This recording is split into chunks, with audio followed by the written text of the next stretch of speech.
Oh, we got to balance coffee too on top of the book bag this morning. Yeah, well, you gotta have Priorities. I love you, Donnie. You take care of you. Thank you. I love you too. Kiss, kiss. All right. Bye. Happy commuting. Wow.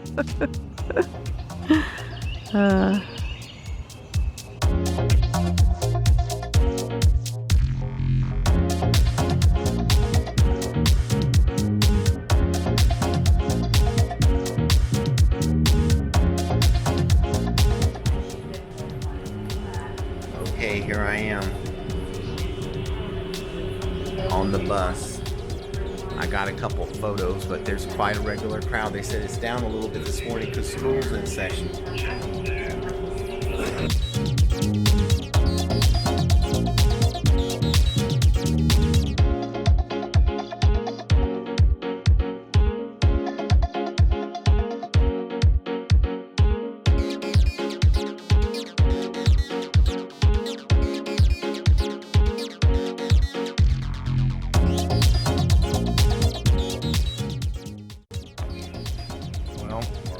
There. Some folks just got off at the stop here on Wilmington Street. We came exactly the way Marianne drives in the morning with Johnny. I mean, the exact same route, same streets, everything.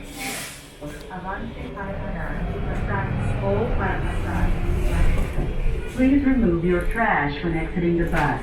This is my stop. It's the end of the line, actually. You have to pay another fare if you want to do it. The same place I catch it in the afternoon. So it says that I'll get there at 7:54. The conference starts at 8, so I'm going to be a little tight. I'm at the platform. It says the bus will be here at 7:30. And it's 7:24 now. So far, so good. Busy place as you would expect. And there's my bus. Way cool. I could get used to this. Not. So it's much easier to navigate the unicycle if you just kind of like leave it on, which was interesting, but I'm going to turn it off now I've made it to my seat. It's 7:30 on the button, and we're fixing to take off here. And there ain't no fixing to it. We are taking off.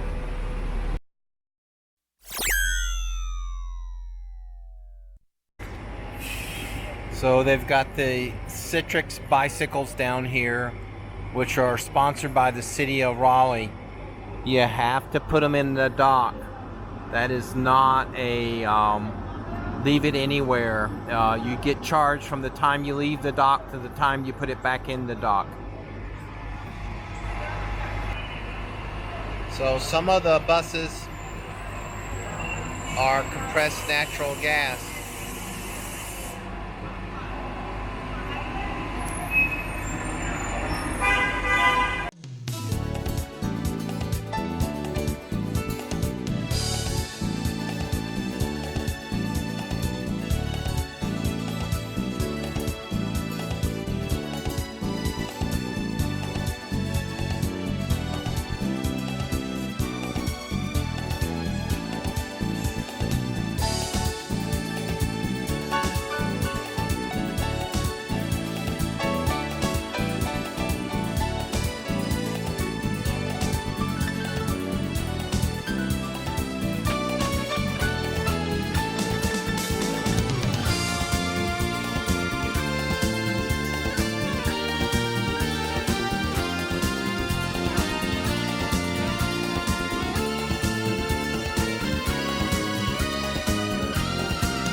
think I'll wait down here in the shade.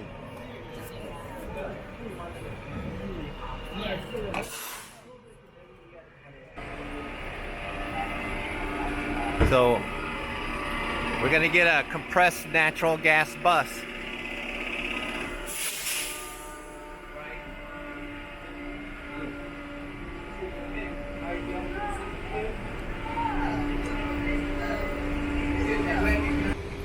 So several people who were at the teachers rally in downtown Raleigh are riding the bus home.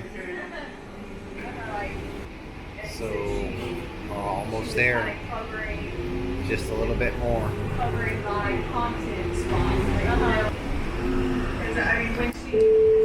Now approaching Midway Marina South Park, Park and Ride. At first, like, I guess being a little judgy over, like... Alright. We're getting here.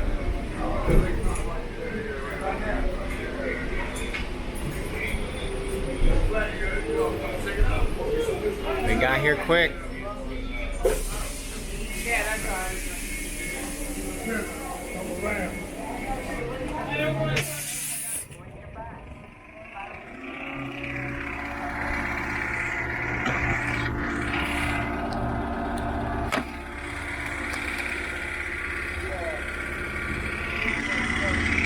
Here we go.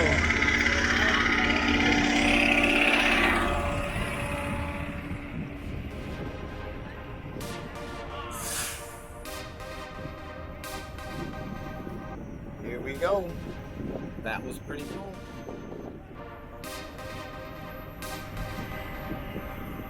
That's the bus stop.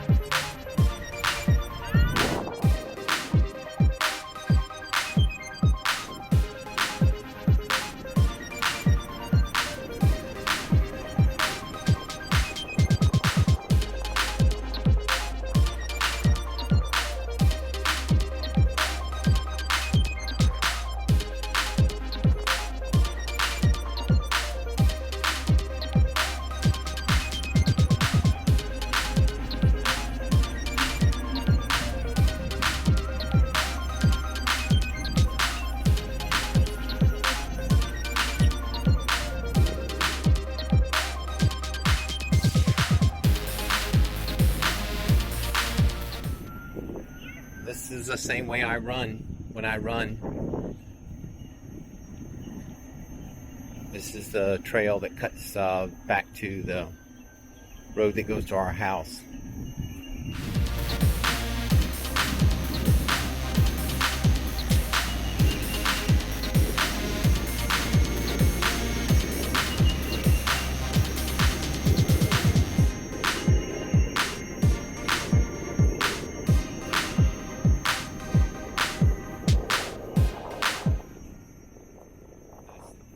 That's the ball field. They play a lot of baseball there.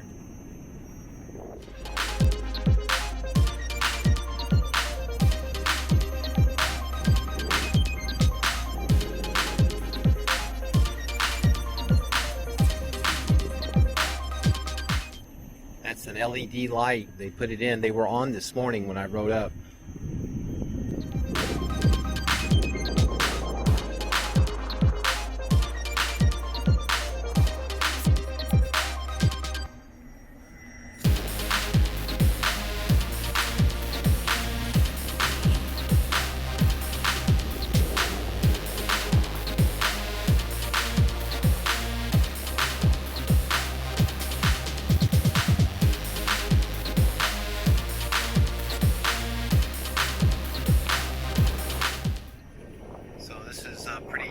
Pretty cool. I'm like riding my unicycle. I have to say, if you're gonna get an electric unicycle and take on the bus and public transportation, make sure you get one that has the micro switch on it that turns off the motor when you pick it up and when you have it turned on. I had to be turning mine on and off several times today to get it to as I got on and off the bus and stuff. And trust me, you really want it powering itself.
Really nice ride. Shady.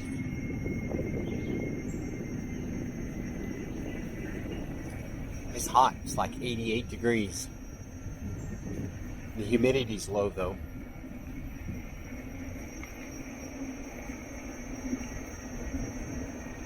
Alright, now this is the only bad part of my ride. This road is kind of busy. But looks clear right now. So we'll scooch out, get out here, zip up this hill as quick as we can.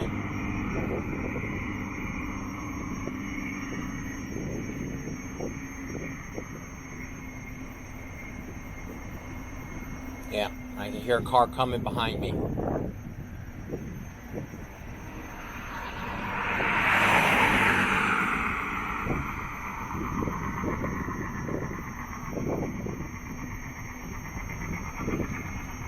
This is the part this morning when it was sort of dark I was a little more worried about.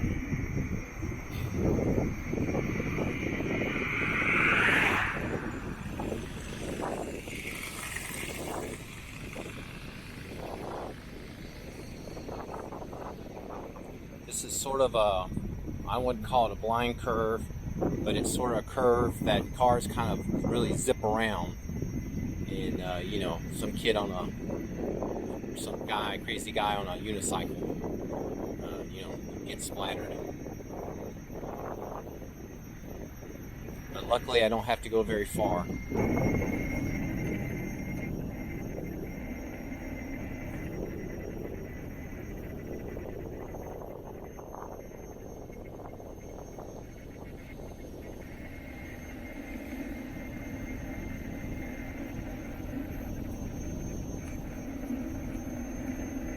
Didn't even break a sweat.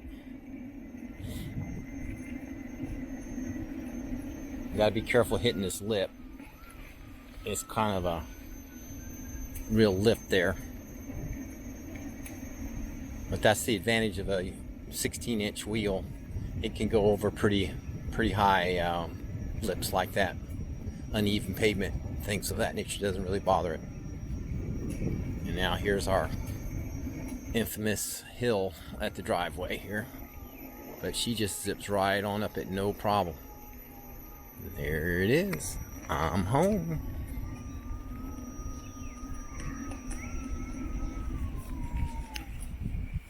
It says it took, I go by the timer, 8 minutes and 59 seconds. Hey, Nani. Hey, pretty girl. How are you? Oh, I'm pretty good. A little tired. Yeah, I'll second that. So, you and I both know I'm not going to get both videos out by first thing tomorrow morning. No, you got since it's already 10 o'clock and I got tons of files. But I did want to go ahead and record tonight your impressions of your second day at the energy conference while everything is still fresh. So I guess start out with your bus trip today to and from the or at least to the meeting. Yeah, the unicycle got me there really quick. Up to South Park. Up to South Park. It's about probably a little over a mile and a half, maybe just a scooch more. Not much, maybe a mile. Now, did you go up the trail or the neighborhood? No, I went up the trail. I was lucky because there was nobody. I was listening for people, and only one car passed me, and that was very soon after I got on the road. And so basically when I got to the place where I could turn to go through the neighborhood, I would have done that if I would have seen cars coming, but there was no car. Right, the trail is a little longer out there on the main road. Right, and also, not that folks will know, but right there at the bridge, when you get close to the bridge, then you get a good, really nice shoulder. In other words, the problem is there's no shoulder for the top part of the ride. Once you get to the bridge down there, there's a nice wide shoulder, so it's really not an issue. So anyway, but I was able to go up the trail, which is a shorter way. Now, like I said, it's about a mile and a half. And technically less cars, people not backing out of their driveway in the neighborhood and stuff in the morning. LED lights were on. Right. It was still dark enough. It wasn't quite, full daylight yet, and but I had no problem seeing. And I got there, and I met a nice lady, Kathy. She works for the city of Raleigh, She rides the bus every day. And I met another gentleman who works up at North Hills, and Wow. he takes the bus frequently, but not. That would be near the Raleigh Supercharger. That's right, near the Raleigh Supercharger. So there were, I guess, about 5 people, maybe 6 people who got on in Fuquay, and then we picked up like 4 more at Hilltop Needmore. Yeah, but the bus ride was smooth. We got there. I got there. I don't know. Ahead of schedule. We arrived in downtown at the bus station ahead of schedule. I changed to the 300 bus, which takes me to NC State, and I had to wait about, I'd say, not quite 15 minutes for it. But it was cool, in the shade. There was no problem waiting for it there. Sat on the bench at the train station. Bus station? Bus station, thank you very much. They'll see, what is it? What a train station is, where the train stops. Bus stations, where the bus stops. A work stations, where the work stops. Yeah. Okay. All that stuff. Yeah. Anyway, so got to the conference and rode my unicycle from the bus stop out at NC State. I actually rode it on the sidewalk because Western Boulevard is extremely busy road. I would say it would not be safe to be out on Western So Boulevard. I made a decision that there was nobody on the sidewalk, so I just rode the sidewalks, and I did walk it across in the crosswalk at Western Boulevard because with all those cars that stopped at traffic light, I didn't want to risk me falling and doing a face plant in front of like 300 people. So I decided to, wait until I got across to the other side, and then once I got back up on the sidewalk, I rode it the rest of the way. And it took like 3 minutes, 4 minutes. So that bus is not super close to the McKinnon Center. It's I think Google says it's a 5-minute walk, but that doesn't account for the traffic lights. And Right. now, when you went home, the bus towards downtown, you only had one traffic light, one to deal with, but you have to cross over, and it's catty corner, so you have to go this way, then go that way to get to the Makes sense. from the outbound. Sure, bus that stop. makes sense. So that's why it took a little longer. Right. But it really, distance-wise, it was, I don't know, 1/3 of a mile maybe, a couple, 3/10 of a mile. It wasn't that far, but the unicycle, it took me like no time. And I got up in about 10 minutes till 8, and the conference started at 8 o'clock. So I was able. You mean breakfast started at 8 o'clock? No, the conference starts at 8. Okay. Breakfast started at 7:30. Ah, okay. So I went in and grabbed a ham biscuit and a mini bear claw thing, and Coffee. a cup of water, because in my coffee, I put water in my coffee cup because they were out of coffee.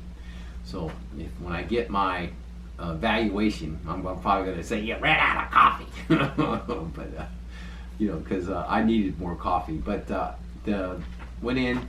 The governor was, after the opening announcements, the governor was supposed to speak, but unfortunately, in case you had not heard or didn't connect the dots, yesterday, late in the afternoon, 2 people were killed at UNC. We had a UNC Charlotte.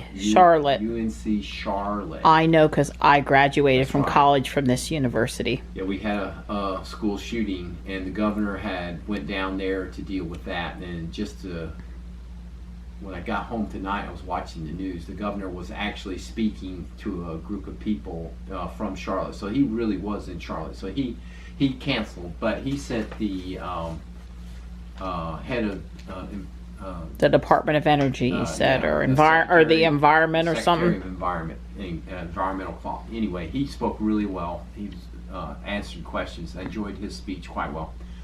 Then the first session was unbelievable. It was specifically, I went to the first session, was residential energy emerging technologies. Okay. Standing room only. The place was busting at the seams. So what's in emerging technology and residential? Well, they talked. I need to hear this They now. talked about HVAC, and they talked about solar and storage, and they talked about the net net zero home.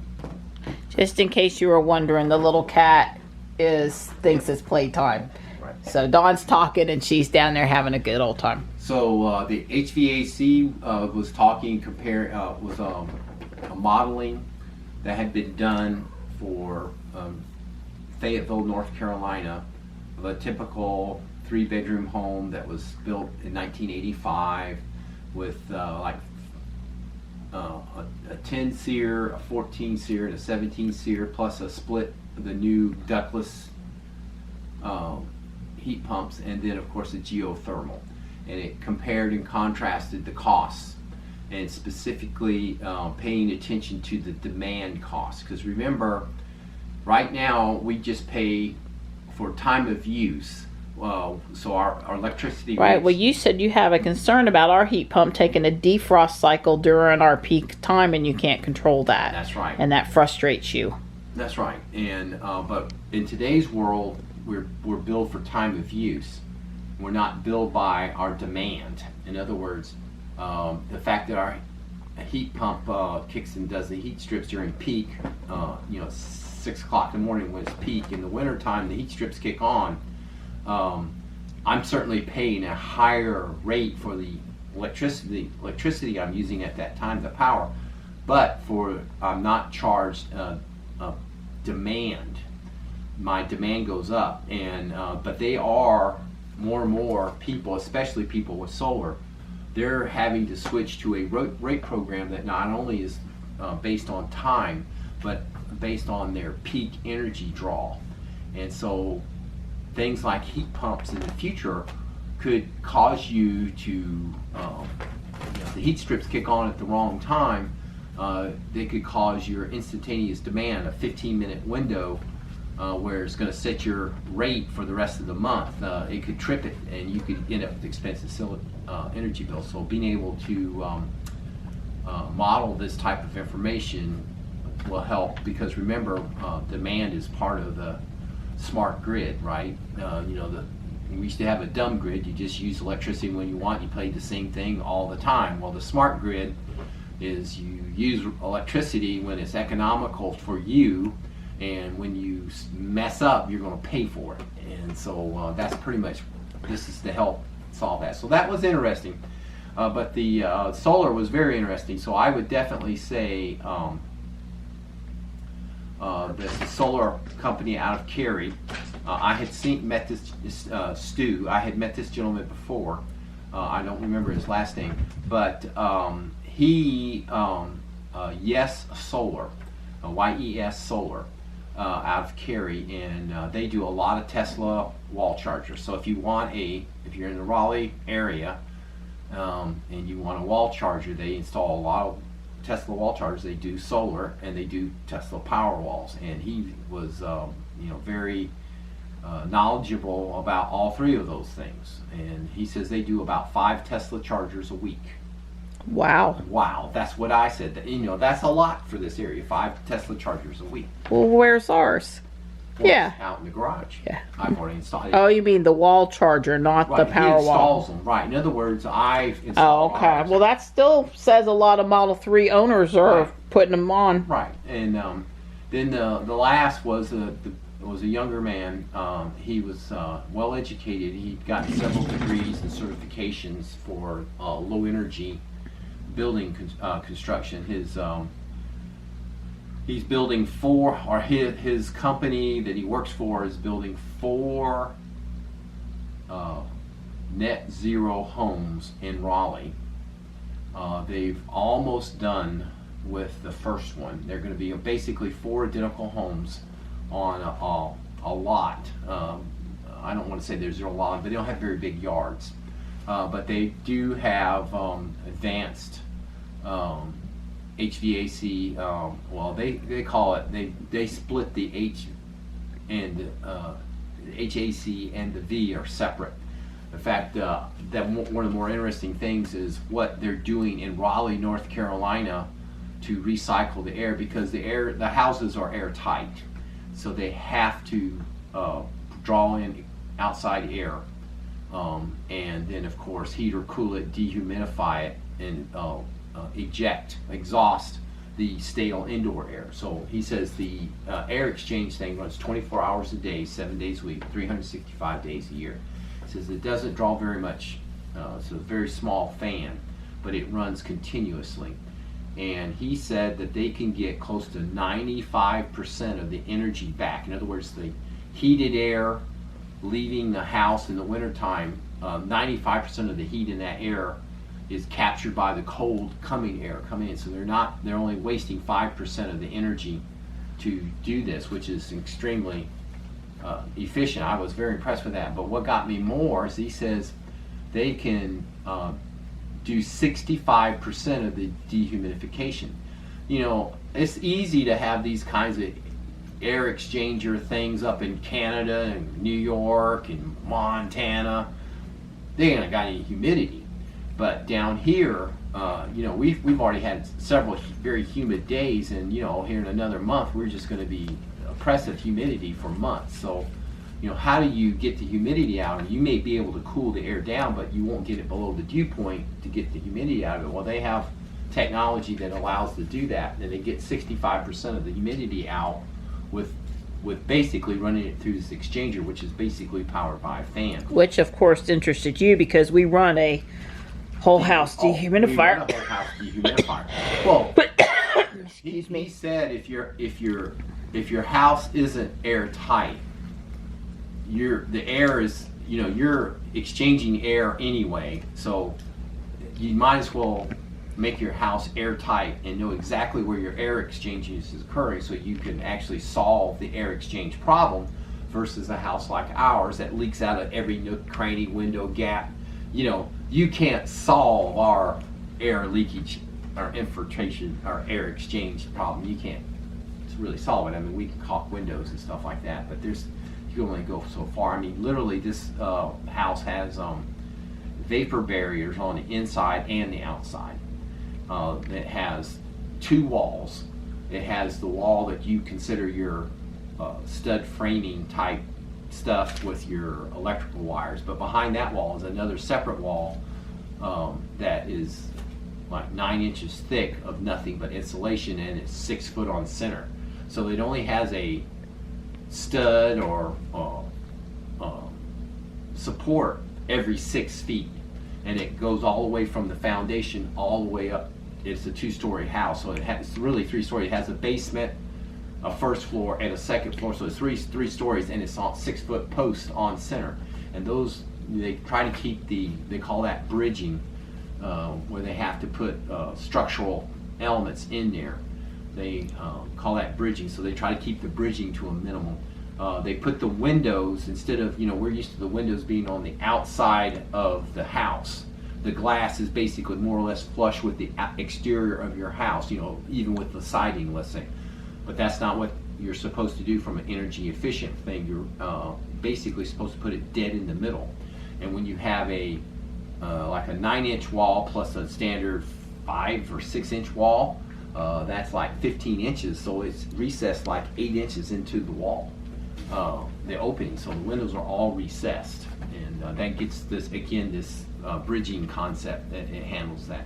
So I learned a lot there. So net zero is the house either produces more energy than it uses. It has solar panels on the roof. It only has a 5 kilowatt array. The house will actually produce over the year more energy than it uses.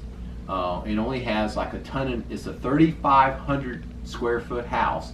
It has a 5,000 BTU heat pump,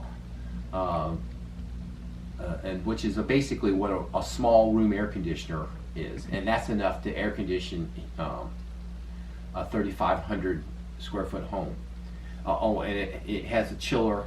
In other words, I called it a heat pump, but it uses a chiller. In other words, it has storage where it turns it into ice and supplies hot water and all that. And they get that from just 5,000 BTUs. That's how. So the HVAC is very efficient, and the lighting is 24 volt LED lighting.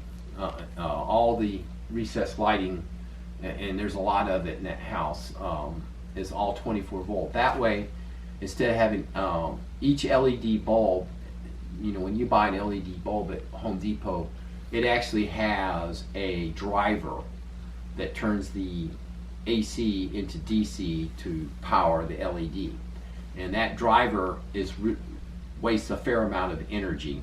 Well, by having a 24 volt DC system, they basically can have one very efficient driver that supplies energy to all the LED bulbs in the house, and it controls them. It does all the automation, turn this light on, turn that light off. So they basically have a central driver that controls all the lighting in the house. And that was interesting. It comes with a power wall. They used a power wall, and they set it up for electric vehicle charging. They actually over-designed the solar panels so that they hope that it will not only be net zero from a living point of view, but it will actually supply enough electricity for the car.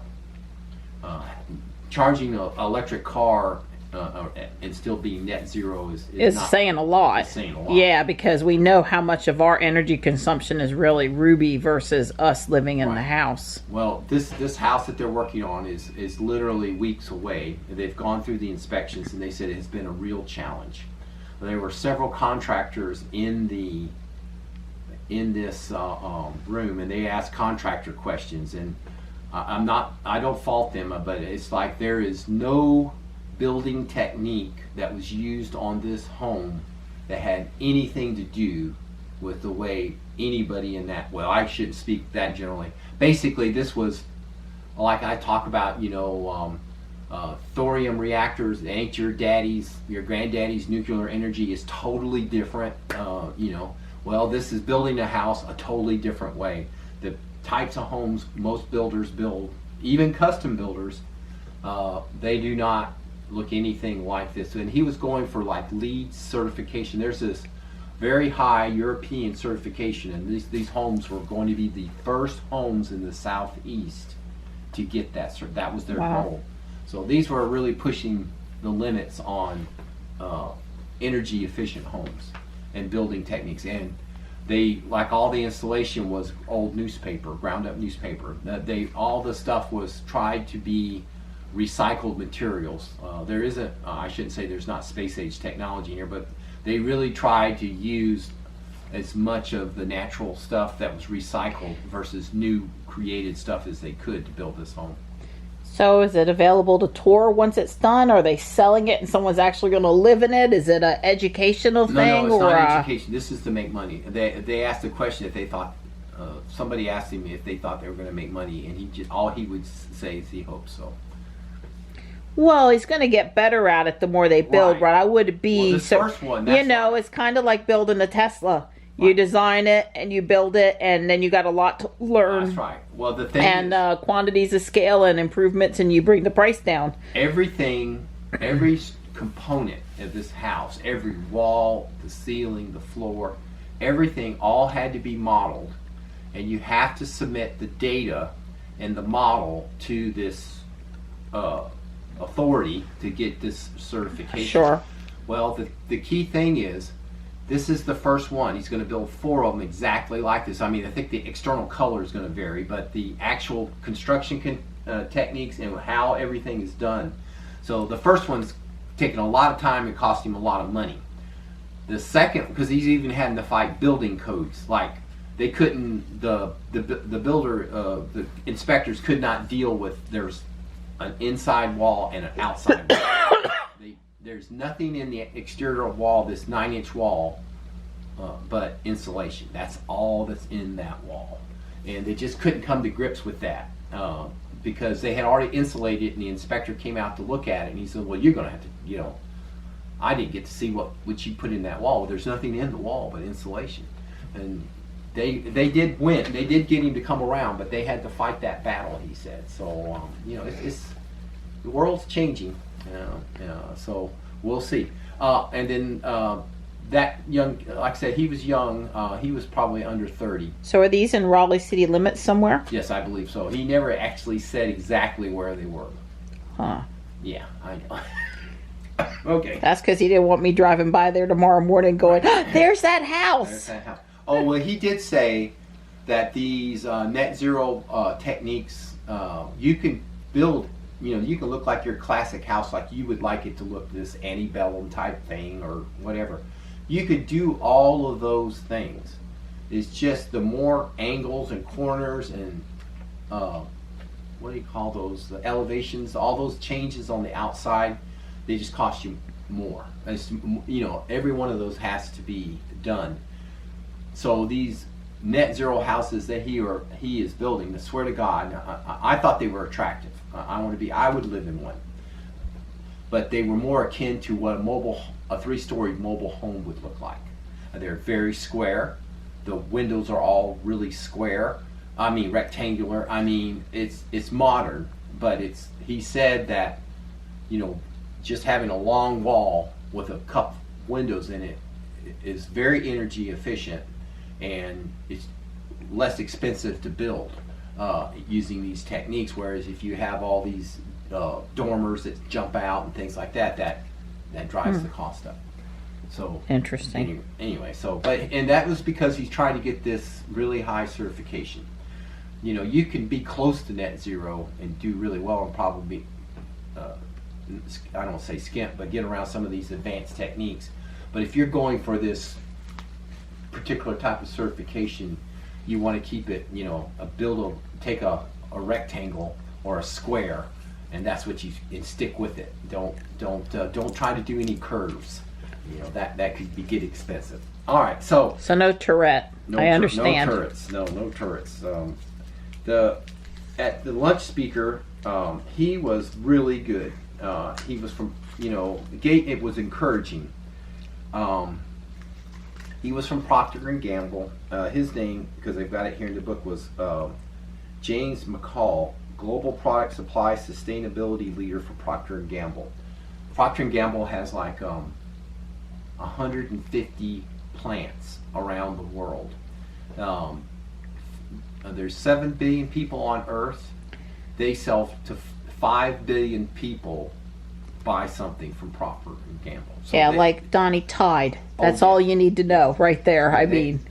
He said they have, I think he said that they have $15 billion brands that, like Pampers is a $10 billion brand. Pampers generates over $10 billion of revenue for them. And then Tide generates $1 billion. All these things. This is why in the 80s people there were campaigns about how they were in with the devil and all kinds of right. There's logo. It was just they just things. Tried to go after them because they were big, I guess. Right. But I go back and after hearing him speak, and he had data to kind of back it up. Is they really are trying to reduce their environmental impact. They're trying to have circular supply where it's a complete process. They take something out, they make something out of it, it gets recycled into raw materials that they use to do the next thing. They really are into that, and they've made great. Well, that's good strides. to hear. So I was very pleased. I wouldn't do his presentation justice, except for this one thing. They have now figured out how to recycle diapers, the disposable diapers. In Italy, they have a collection. They collect the recyclables, and they were already collecting diapers. And what happened is Italy was this particular area of Italy was trying to reduce the amount of things going into the landfill. So they would basically, the city and the citizens would work on one particular thing, and then towards the end of that process over a number of years, it got to be that diapers were a big part of the things that were going into still had to go into the landfill. So of course Procter & Gamble is interested in what can we do to recycle used diapers. They got baby poop in them. Right, I was going to say, can you imagine being the manager going and telling your employee this is your next job? You need to go out and figure out the solution. Well, he didn't get into any of the details. Good. how they did I don't it. want to know about the details either. But they can now, and they are. I don't know how.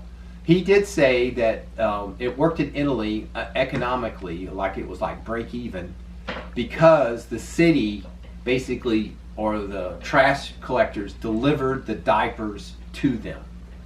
In other words, if they have to go out and work with Walmart, let's say, and work with Walmart to please take your dirty diapers back to Walmart, and then somehow Walmart's going to get them back to that could be a mess. He said he doesn't know how all this, but this is just a. So what do they make out of them after they recycle They make kitty them? litter out of them. Is one of the things they make out of them. The absorbent material. They sterilize all this stuff. They figured out how to do it. They make fluff, insulation, and they make kitty litter. And they don't know all the things, but none of it goes back into the landfill. And he says that this is still going, but they're really working hard. They're serious about recycling diapers. Now, he did say it's probably never going to work everywhere, but in large cities, maybe in hospitals, nursing homes, any place where you concentrate diapers. Right, the quantity would make it worth your while. That there could certainly be a significant percentage of the diapers could get recycled. Okay. And speaking as somebody who buys tons of cat litter a year, I know all how bad the world needs cat litter. Don loves how heavy it is. That's right. He just loves how heavy it is. And yes, I tried the lightweight stuff and it's just not as good. Right. It is lighter weight, but it's not as good. So that my opinion with my cats in my house. Yours may vary. So after the lunch speaker, we went to the afternoon session, and I went into transportation electrification. And That sounds like a perfect thing for you. Yeah, and they had speakers from Duke Power. They had a speaker from ABB, which makes these high power chargers. They had a gentleman from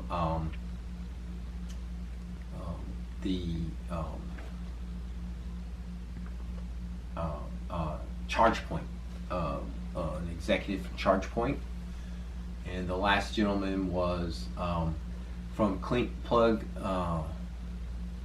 Plug-in NC.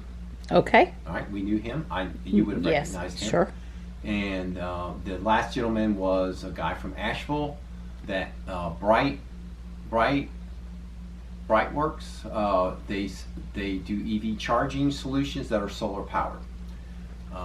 They basically will go to a business. I've seen a similar business in Cary, but basically this company, they go work with the business about how many chargers are they going to be, fast chargers and whatever, and they will install a canopy with solar cells that charge a battery that run the chargers, and of course the battery also is grid tied so that excess energy goes to the grid and stuff like that. Sure. But the big win for this is the PR that a business can get by installing in their parking lot for the employees or their customers a very noticeable EV charging area. It calls, because he said you can go to a lot of places. We as EV drivers, we notice EV chargers, but the average Joe driving through the parking lot, they don't even notice them. In fact, you could argue that's why they park in front of them, because even when they park in front of it, they don't notice that's an EV charger. What's an EV? What's a charger? They're just, it's a parking place to them. So that could be part of our problem, is that nobody notices these things. So his kind of gets around that problem by making a very noticeable installation, and he tries to future-proof it.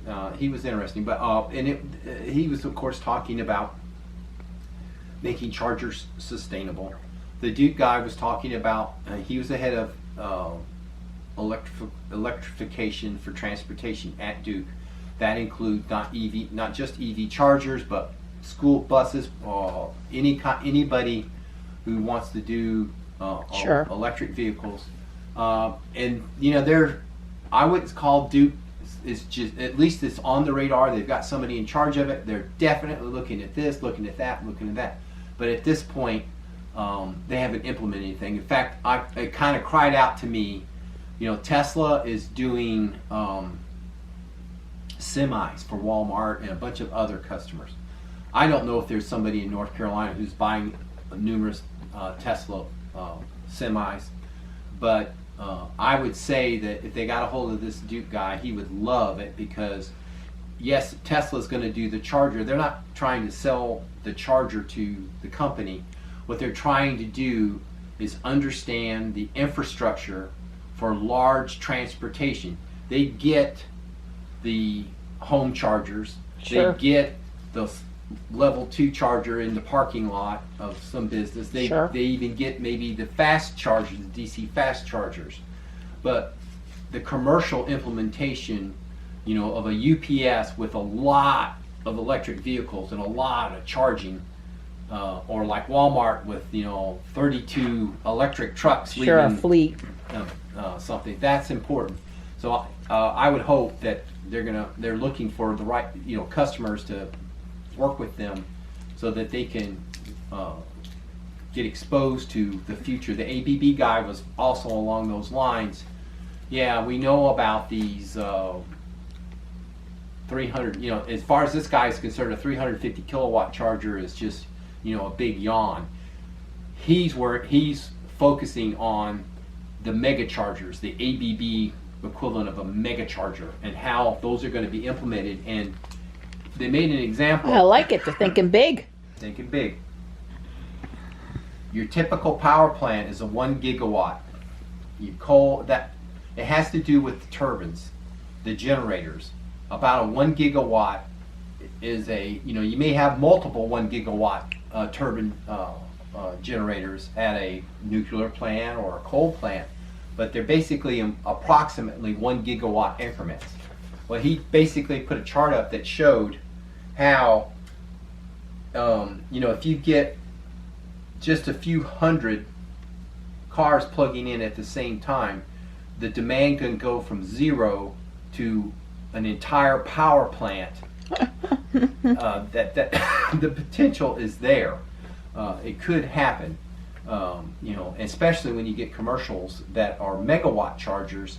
1,000 megawatts is a gigawatt, so 1,000 trucks charging in a geographical area could basically take the entire output from a power plant, and that load is something that they're worried about. So nobody was worried, but they just said, we understand this could happen, so what we have to do is put infrastructure and planning in place to mitigate those types of impacts, so that the grid stays stable. So it was a very interesting topic. They certainly asked how many people had electric cars, and the one guy, ChargePoint, did a good demo. Because ChargePoint, they're selling network services. In other words, the management of your charge. In other words, now you've got a charger business. How do you bill it? How much do you want to bill it for? Because they don't set the price. The company that whoever puts the charger in says, "Oh, it's free," or it's $5 a minute. They get to set their price. And ChargePoint just implements that, and then handles the billing and makes sure it's available. So the customer walks up to goes up to a ChargePoint charger and it doesn't work, and they call a number. It's ChargePoint that answers the phone, and they can work with that charger. In other words, going in telling the receptionist that the EV charger doesn't work isn't probably going to get you very, very far. Sure. So ChargePoint is trying to say, that's what we're really trying to do. But he did. So the ChargePoint gentleman, he made a good thing. So the first thing he said is when he got up there, he says, "I want everybody to please take your cell phones out, and I want you to put it in airplane mode." He says, "I'll tell you why in a minute or two." It's like, just go on and put it in airplane mode. So how many people gave him the look? Oh, I'm sure all of them gave him the look. Except for you. Right. Well, I had mine in Do Not Disturb. I thought, so I didn't do it. I didn't put it in airplane mode because I was in Do Not Disturb. Because normally when a speaker does that, it's because he's going to tell you something really interesting, and he doesn't want to be interrupted by phones ringing. So that was the assumption I went on. So he talked for a few minutes, and he explained this stuff about how important networking is, and that's what ChargePoint does. And of course, basically the whole time that he was doing that, most people were getting antsy because their phones were in airplane mode.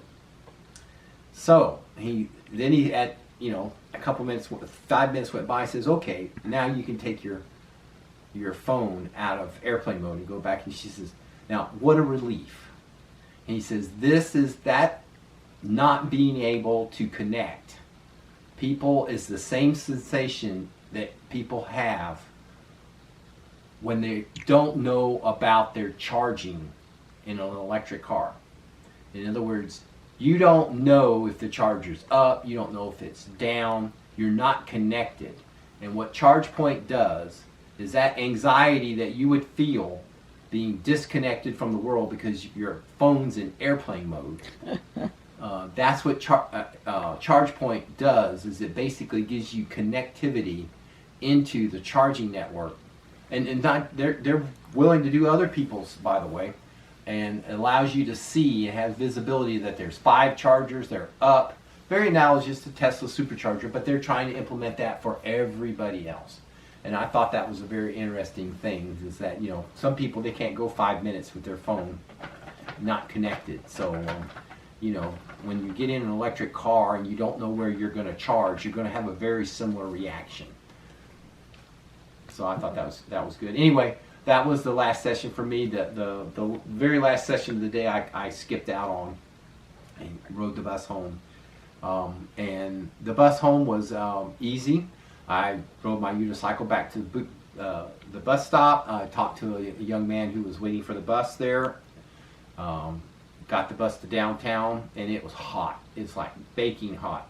So I had like a 40-minute wait for my bus to Fuquay. So I went into it's all open, it's outside, but in the shade of the buildings, and sat on the benches that they have. So in the shade, but there's a little bit of a breeze, but it was very warm. And I did end up, to kill a little time because I was really hot, I got on my electric unicycle and basically rode around the block to my bus, because my bus was actually a street over.